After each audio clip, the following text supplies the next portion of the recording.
Saya bayar pakai ini ya, Mbak. Scan aja barcode saya. Barcode-nya atas nama Bapak Jack? Gue jelas bukan Jack. Jack yang asli adalah miliarder. Kemarin, gue nganter order makanan ke Doi. Saya bayar pakai barcode ini. Mas tinggal scan aja. Atas nama Bapak Jack kan? Saya masukin tarifnya 50.000 ya, Pak.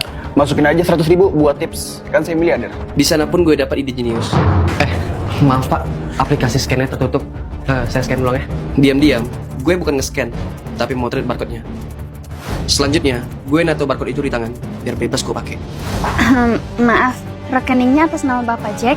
Bener Pak, atas nama saya, Jack. Masukin aja bilang 1 juta. Hitung-hitung sedekah buat Mbak. Alhamdulillah, makasih banyak. Gue kan miliarder. Ngapain beli makanan doang di kafe? Sorry Mbak, boleh nggak saya beli kafe ini? Saya tawar 3M deh. Kebetulan saya juga ownernya. Saya bersedia kafe saya dibeli 3M. Oke, silakan scan.